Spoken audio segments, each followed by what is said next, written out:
Welcome to Flowcast. I'm Stephanie Steele. Today I'm blessed to invite you to a conversation with Dr. Lucinda Buescher and Dr. 𝐎𝐧𝐞 𝐋𝐚𝐬𝐭. The three of us are Springfield Dominican associates, and we are also all members of the St. Joseph Parish in Springfield. Hi, Lucinda and 𝐎𝐧𝐞. How are you guys doing today? Great. How are you, Stephanie? I am fine. I'm getting my classroom ready for this upcoming school year. I'm interviewing you guys like I couldn't be better. You have good energy, Stephanie. Oh, thank you. Thank you. I don't know. I like this. This is super fun. Good. So a little bit of background on you guys. Lucinda is a dermatologist with SIU Medicine, and 𝐎𝐧𝐞 is a clinical psychologist with Psychological Services of Central Illinois. But their medical expertise is not the reason why we are together today. As amazing as their professional lives are, the real reason we are embarking on this conversation is that 𝐎𝐧𝐞 and Lucinda have been married for 41 years. Holy cannoli, can you imagine? Because, I mean, that's a really great milestone. They grew up in Columbia, Missouri, and have known one another practically their entire lives. So they are joining me to see if we can make any progress towards solving the existential challenge many of my contemporaries and myself are having. How, in this technological, unpredictable, challenging, and ever-changing social environment, is it even possible to find a suitable life partner? So, all you single people out there, do you understand the problem? I think you do. We've asked our friends, we've asked our peers, we've asked our sister friends at Cor Unum, and now we're going to ask Lucinda and 𝐎𝐧𝐞 to help us out. Since every person I know is a sucker for a good love story, Lucinda and 𝐎𝐧𝐞, can we start by hearing yours today? Oh, you want me to go on that one? Well, we'd like to say it was an arranged marriage and we were married at 12 because, we're still pretty young, but that's actually not the truth. Yeah, we best friends in high school. And then finally at the end of our senior year, I had the gumption to ask her out on a date. And the rest is history. Oh, that's wonderful. Oh, yeah.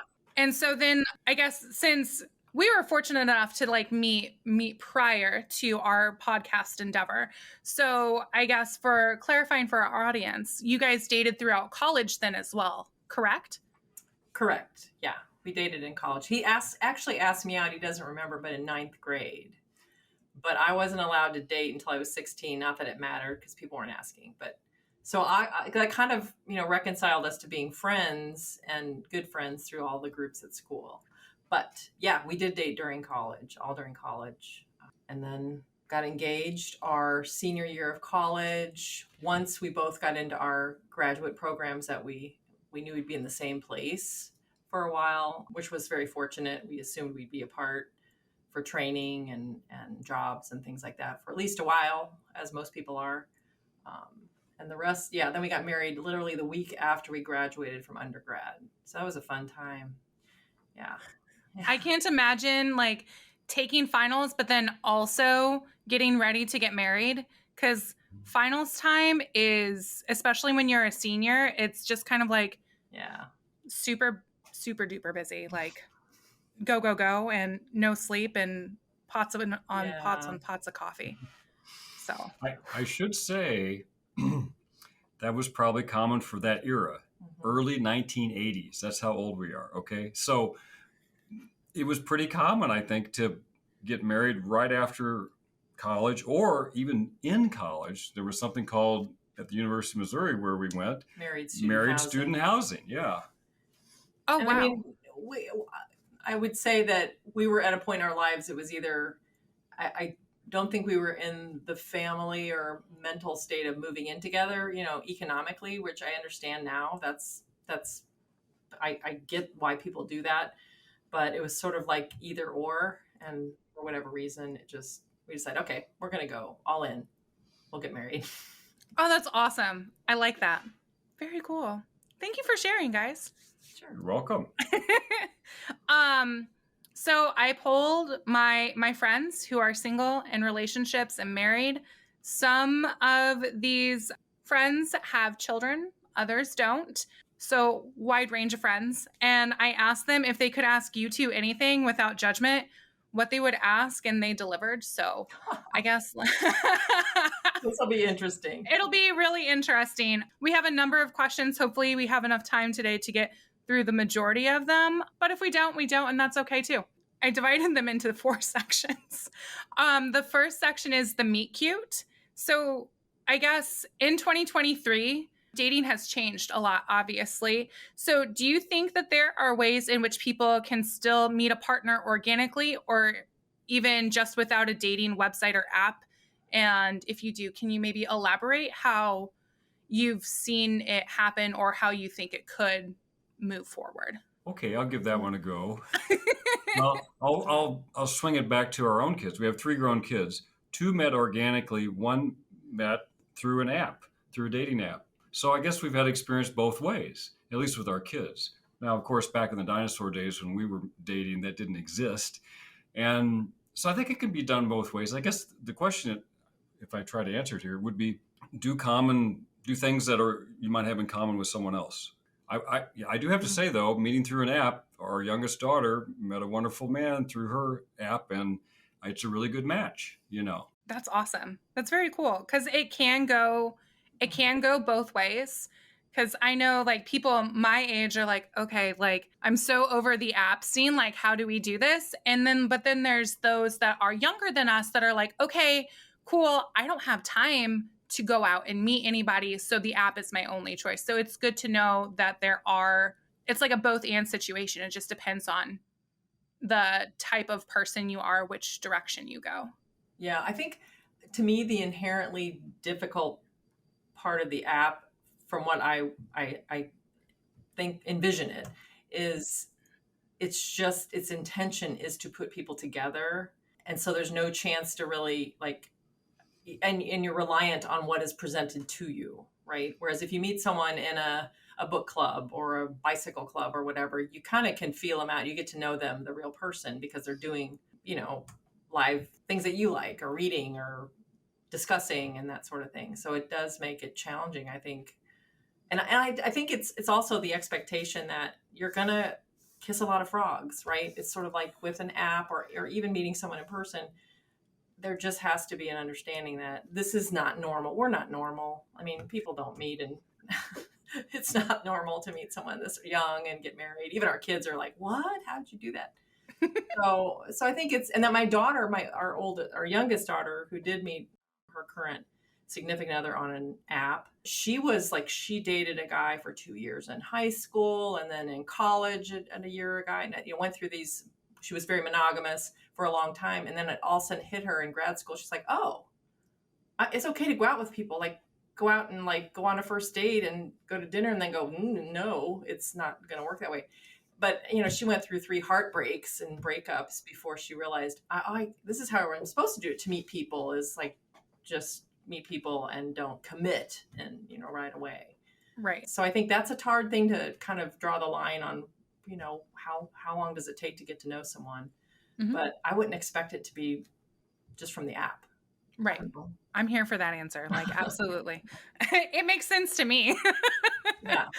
Okay. So speaking of technology, because technology is literally everywhere these days, do you think it's affected your relationship with each other or your guys' relationship with your children or even other people, in positive or negative ways? How has that technology component affected those relationships that you see? I thought of this just yesterday because our 3 children have me on Find My Friends, and it's always been sort of a comfort thing for me. Like when they're driving back home or whatever, I can always check and see where they are. Right now, one lives in Colorado, but she's working in Texas. And my son, who lives in Chicago, is working in Minneapolis. And they don't even know this, but I was thinking about this and I'm like, I'm so grateful that they let me do that. They don't know I'm creeping on them all the time, but it is like before I go to bed, if I'm like, oh, I wonder, if Franny's back in our hotel or whatever. It's so that thing, we didn't really have that when they were little or in high school, but they got phones when they started sports in high school, because we knew they would need rides home and we didn't want them. I don't know how many times they would call from a sleepover or whatever. And I want to come home. And so I think in that way, it's helped us. I don't know your thoughts on it, what you've noticed. Yeah, I think for the most part, it's been really enhancing our connectivity. We talk about our kids a lot, but Your back parents. to Lucinda and myself, we communicate throughout the day, between little breaks in our work life and all of that. And I think it's brought us closer together because, and it can be mundane things like, what are we doing tonight for dinner? Or, we throw something out like, gosh, I'd really like to have a vacation in a few months. What do you think about that? And we couldn't do that back in the day when we first met. It was like, you just have to wait and do it in person. The downside is just that, I think. It's like, then you miss all the nuances of nonverbals and touch and looking each other in the eye and all that. So again, it's probably like your first question. It's kind of a mix, I think. Yeah, we even share, to the chagrin of some of our friends and maybe even our kids, I don't know, maybe to them, we even share the same email address. And we like that because we think that enhances the openness of our communication with each other and trust and all of that. And so I think, there are pitfalls if you're not doing that. And that's not to say you have to, but it's easy to communicate with other people. And sometimes you have to watch boundaries and all that and limits. And I think it's much easier now to do that in our digital age. And you can misinterpret things, as you know, through texting and, posts and all of that. And so there's probably downsides to it. And we didn't have that static when we were dating or when we were first married. So again, I think it's a mix. Yeah. Awesome. Thank you so much. Next question. With the technology, with the apps, right? Sometimes I feel that they are focused more so on what you put on paper, what your answers to the questions are. And it's focused a lot on the appearance of a person rather than what are their inward qualities, what's in their heart, what's in their mind. And so while I understand it's important to feel attracted to your partner, what words of encouragement could you or would you give to those who struggle with their own self-image, dating or even just meeting people in like that digital space? I know that's a tough one. I guess be kind to yourself, give yourself a little grace and maybe, oh boy, with the digital age, there's so much perfectionism, I think. I would say just be kind to yourself. Yeah, and I don't think there's any way to project this onto someone else, but we all know that who we are at this moment is not who we're going to be at 10 years from now, right? Everything evolves, we evolve. We're not going to look the same. We're not going to think the same. And it saddens me that people who might see a snapshot of someone and that's who they're attracted to goes back to C.S. Lewis's four types of love, right? That's basically, I can't forget the name of it. It starts with an S, but it's a type of love for something. Like you loved your stuffed animal. You love that face because you see it. And it's not a lasting love because it isn't the giving of yourself to something, which is, a lasting love has to be something like that. So, but I don't know that there's any way to make that part of the understanding of the app. It's sort of like, it just reminds me of that sort of love of what's right in front of you is how the apps are set up. And so most people I would hope who are looking on there are making it clear they're looking for a partner, a life partner, someone to give their life to or not. But to realize it has really nothing to do with the picture in front of you. That's eros, right? The type of love that, it's just, fascination and that sort of thing, which fades. We all know it fades. So that's not helpful, I realize, but also if the person that you're communicating with via that app doesn't see that, then it's not the right person, really. People fall in love with each other who you wouldn't expect to fall in love with each other. Or they don't look like they're the same, or they look different than each other. And those are some of the, there's a reason for that. Unfortunately, it's not instant attraction for most people. And unfortunately, I think that's, like I was saying, the app is set up sort of to be that way. And if it isn't what is expected on a picture or a snapshot, it's not taken seriously, I guess. Yeah, I might add, maybe think of the app as just a start. It's just, you're just opening the door. Mm-hmm. Yeah. And go from there. That's awesome. That made me feel better. And it wasn't even my question, guys. No. Yeah. But that actually leads into, because you, Lucinda, you were talking about boundaries and creating those boundaries, which leads me into our next section that I have, which is dating and boundaries. How can, and this one's a little long, so how can someone create the boundary from the start that they are not interested in something casual and are looking for something more serious and long-term? To pull from my current obsession, the Barbie movie, how can they state that they don't want to be in a long-term, long-distance, low-commitment, casual girlfriend type of relationship? Wow. Well, may I jump in on that one? Please. Absolutely. I just say that. I mean, Yeah. I guess we enjoy, for 41 years, we've been very direct with each other, but giving each other space at the same time. And I think that's just honest Yeah. and transparent. And I guess if you And funny. well, That's the best thing. yeah. And if you say that, I think, and if the other person runs away out the door, Good. well, then that wasn't a good match. You would hope to think they would reciprocate by being honest and saying, well, no, this is what I want, or that's exactly what I would like. Let's keep talking. Like, because sometimes, like, you're honest, and then they're like, wait, they're not for real. And then, like, you go out on that date, and they were like, oh, you were serious. And it's just kind of like, yeah. Yeah. Dating's weird, y'all. 2023 is wild. And No, they're not used to honesty. I think there are people who are just like, oh, yeah, that's so funny. I'm sure that's not true. No, it's true. Like, let's all be truthful here, like transparent. exactly. This one is from one of my best friends for, oh my gosh, like 15 years now. She wants to know how you can tell if you're in a situationship or if you're in a relationship.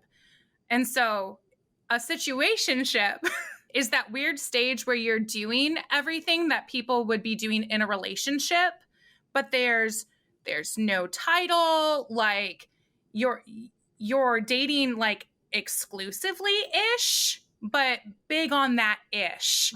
Like, so there's no like actual commitment. So how can, even if you put it out there, like, hey, I'm looking for something serious, I would like to move forward with this, how can you move from that situationship and put that boundary up of, I would like to move forward, rather than them saying, oh yeah, we can totally try being in a relationship, and then 2 weeks later being like, oh, I'm sorry, this is just too much. But you've been going out on 3 dates a week with them for 3 months. So that sounds pretty relationship-y to me, but. Ugh.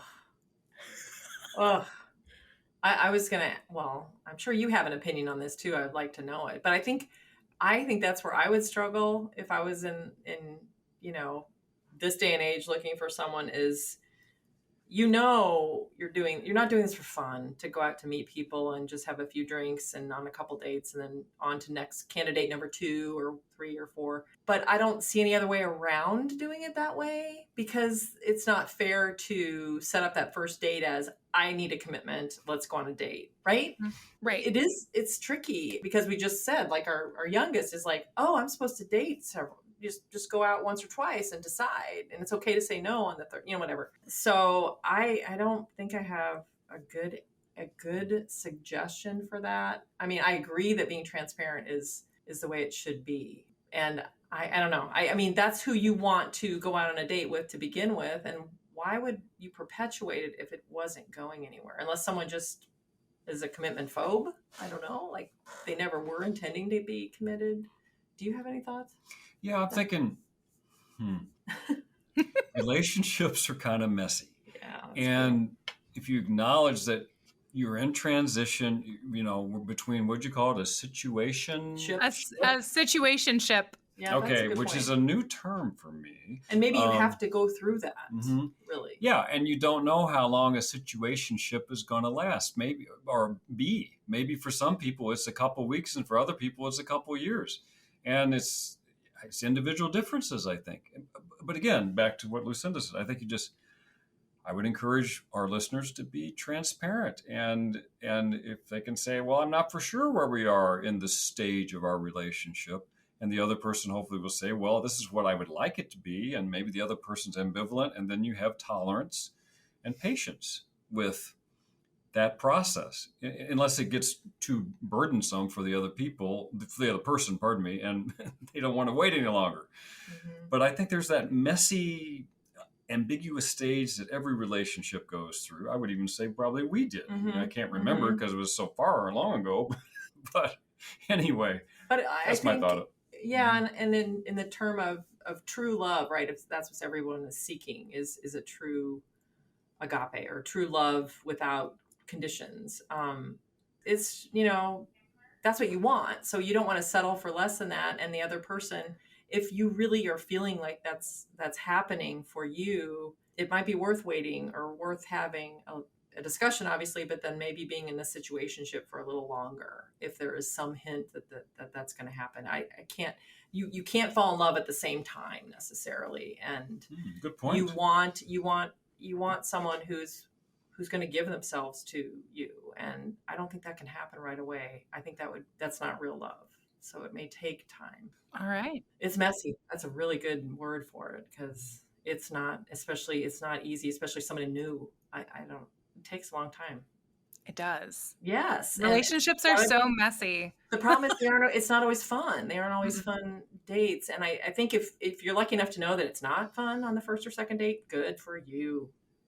Move on, be done, and it's okay. Yeah, I was going to add one more thing. Trust your emotions. Yes. Trust your gut. Yes. And because we're in such a, I guess, thought-provoking, media, digital world now, a lot of words, and that's why I think we can overdo it with our remote connections, because we miss out on the emotional connectivity, So trust yourself. Trust yourself and trust your gut. And embrace the mess.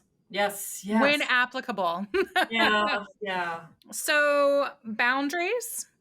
So how did you guys set boundaries while you're dating and now that you're married? So with communication, wanting or not wanting children, disciplining potentially those children, where to live, finances, etc. How did you set those while you were dating, but then also how did you develop those boundaries as you yourselves grew in your relationship, and then now you're married, so for 41 years? I'd say go from a me to an us in every way you can. Mm-hmm. As an example, finances. I know people do it differently, but it's all in one big pot for us. Decisions, joint. Yes, I mentioned earlier the email account shared, mm-hmm. which may sound I didn't realize that was odd. Really odd, but I think most people have individual accounts. Now we each all have our individual personal, professional email accounts, probably several, but anyway, I think it's, you just got to, and this is biblical, I believe. It's you're going from a me to an us.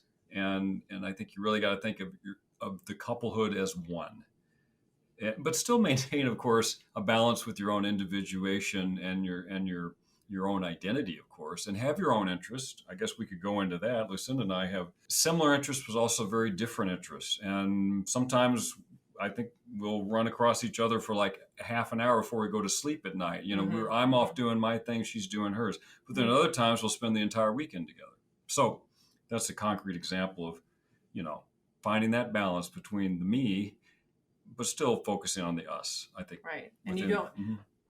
Again, you can cross over into this sort of codependency stuff, right? If it's too much us, which fortunately I don't think we suffer from that, but it would be easy to do if you don't have your own interests, and then you're very dependent on, you can't depend on the other person for your happiness, right? So first and foremost, make yourself happy, love what you do as far as your work or your avocations, and then you're a lot more interesting and you have a lot more to talk about that way. And you bring something interesting into the relationship. I was thinking a lot of our typical discussions, we can go out and talk for 2 hours, because I don't know exactly what everything Lucinda's doing. Same with her to me. And I find it fascinating. I guess I would say I would include active listening with all that too. Mm-hmm. Listen intently to the other person in your life, and that will reap wonderful rewards. And everything has to be just professionally for us. We've never been able to talk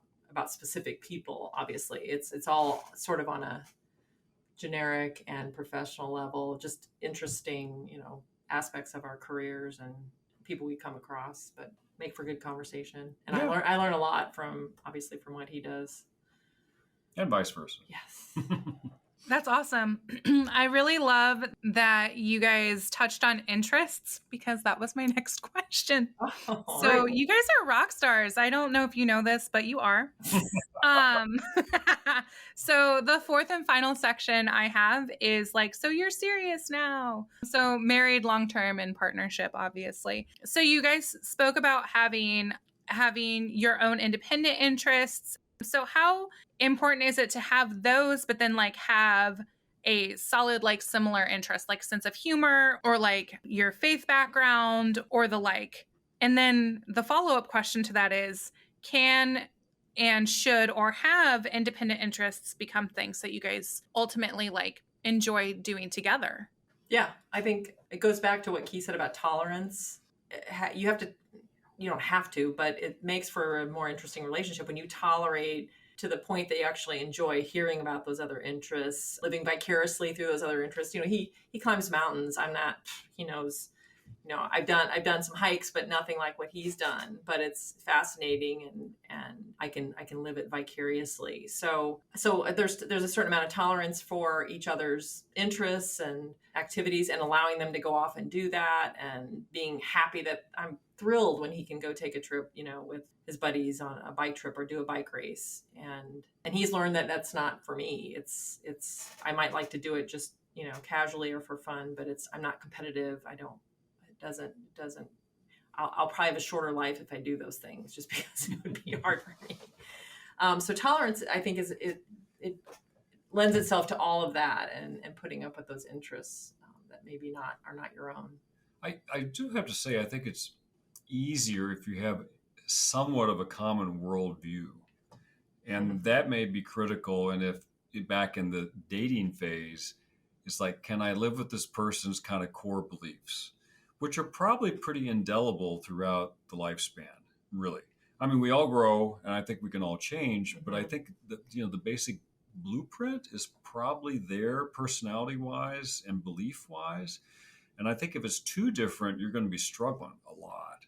So that may be something to look at early on. Are we overlapping, a certain percentage, and is that good enough? Yeah. And that's going to be, again, individual differences. Who knows what's good enough for each couple, but I think you got to have that discussion at some time. And it's like, okay, yeah, you don't have to be in the same political party and blah, blah, blah. But I do think you have to be somewhat overlapping in your worldviews. And that does help. And that would include, I think, your faith and, as well as all the more superficial things, money and all the hot button topics of the day. Think of all those. And if you can overlap a bunch on those, I think you're in good then. All right. Awesome.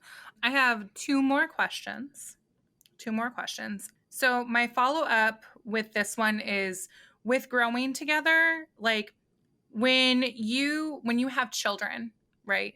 If that's the path that some of our listeners go on, how did you guys continue to prioritize your partnership while also still being a present parent for your children, like when they were younger and then also after kids?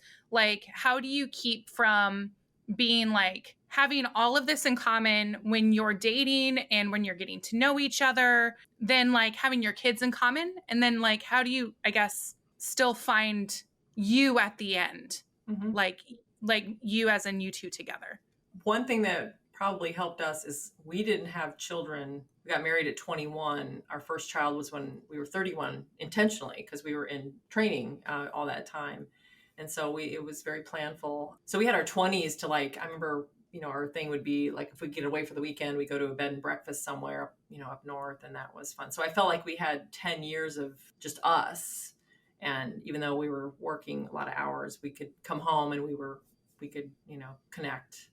And then when we had kids, so I felt like my 20s, we were able to be a couple. And then our 30s, we had 3 kids and that takes totally different toll on you. And honestly, some of it was just survival mode, right? It's like, you're doing this, I'm doing this, see you later. And that's all it was. But luckily, I mean, I don't know if there's any magic way to say that we connected, but we had really good support system. Like Keith's parents were so good about, watching the kids while we would go off on a bike trip or something, so we could stay connected. But yeah, it is a fine balance. But I would say have a good support system that'll let you stay connected. And we changed I think we changed a lot in every decade. It's been a little bit different. Yeah, I'd add to that, have discussions when you're going through transitions, because it's super stressful, of course, to get married. It's super stressful to have a kid if you choose, or more kids. It's super stressful to throw those kids out of the nest and then be back to couplehood singularly again. And I think you just have to bring it up to each other. Wow, we're going through a transition. That's when everyone gets all stressed out during transitions. Let's acknowledge it, talk about it. It's not the end of the world, but just talk about it, because it is hard. And then on a more superficial, maybe answer to your question, date nights. I think that's imperative. Is somehow, some way, and that could even be going to the grocery store together and you hired a sitter for an hour to look after your kids that are ripping up the house. And it's like, get away for a little bit, and it doesn't have to be a romantic dinner over candlelight. It can be, yes, grocery store, go to the car wash together, something. Go for a walk around the block, and just find some time for couplehood. I laugh because one of the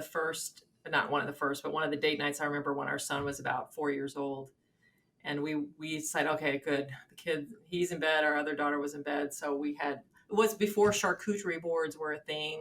It was like cheese and crackers and whatever. We just got it out. We said, we're just going to have this. And we didn't hear him, but he comes up over the steps and he goes, is that cheese? So much for our date night. Yeah. I said, come on down, come have some cheese and crackers. But again, you have to be flexible and tolerant, but it's still a good story. We think about it all the time. Yeah. I like that because that goes back to what we said before, like how you have to embrace that mess as you move through the different transitions. And also, like he said, I would say too about the whole transition thing. He taught me this a long time ago, that not all stress is bad stress, right? There's good stress and bad stress. A wedding is good stress. It's a good transition and all that stuff, but it's still stress, right? So having a kid, oh, this is wonderful and this is great, but it's still stress, and it's still taxing physiologically, mentally, all that stuff. And you're right. It's just got to be put out there that this is hard and this is stressful, and we're going to stick together on it. I'm laughing sometimes with our friends, or maybe with one of our son and daughter-in-law have a child recently. And I think it's funny. Sometimes we lean in and say, doesn't it stink having a kid? Because it's really hard. And I think it validates it, obviously not to diminish, the gift of having a child. But I think you got to acknowledge that, yeah, even these wonderful things like getting married, having a kid, retirement, it's good stress, but it's still stress. And you got to talk about it. It's messy. Right. I love that. And then last question, where do you think that faith can play into all of this? And has it helped you throughout your friendship and then your marriage? Definitely. I mean, I've been contemplative or prayed, all my life. And Keith actually joined in that because honestly, when we were in high school, we were in our humanities class, and the priest that I knew from the Newman Center and the university, he came and gave the little spiel on the Catholicism. I don't know if that's when you met Father Mike or not, but so Keith started going to church with me after we started dating, and we became, anyway, Keith was not Catholic when we started dating, and he didn't convert before he got married, but he eventually said, I'm going to church with you. I believe this stuff. So he converted before we had kids. But Father Mike was someone who we took on his first ski trip with us one time when we were in college. So it was part of our lives. I'm not a preachy kind of person, so I don't talk about it a lot. It's just pretty much, such a deep part of me. I don't think about separating it out, and I don't talk about it because I can't really explain it. It's like faith. You can't really explain it, but I have been very blessed all my life, and I know it's thanks to, I know who it's thanks to. Let's put it that way. Yeah, and I got to agree. I think for me, I grew up in the Protestant church, and anyway, Lucinda just told that story. So here I come into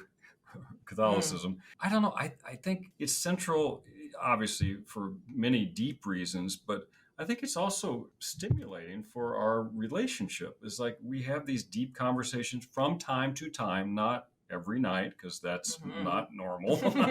And so we have these conversations about, what's the meaning of this? Why is this thing this way? How do you interpret this thing? And and then we go to church together. And I think that's kind of a nonverbal thing. It's like we're just in the presence of one another. And I think it is important. And I think if you leave that out when you begin dating, or you're kind of glossing over it, you may find yourself coming up short, maybe in the long run. And I should say it's something we've probably done a lot of growth with and through over the decades, and still are. We just recently became Dominican associates last year, at 61. And so, or 60, 61. Yeah. Anyway, so, yeah. Cool beans. Thank you guys so much. So, Lucinda, Keith, thank you so much for hanging out tonight. And it's been a joy talking with you about the development of relationships and wrapping up with how it plays into our faith today. A reminder to our listeners that all the resources we mentioned today can be found in the show notes for this episode at flowcastlisten.org or wherever you find your podcasts. The Flow in Flowcast is an acronym for the life of the world, reminding us of our call to imitate Christ, who offered himself for the life of the world. Thanks to Flowcast team engineer and editor Brandon Durham, marketing director Jean Ann Miller, and the producer, Sister Beth Murphy. Join us next time.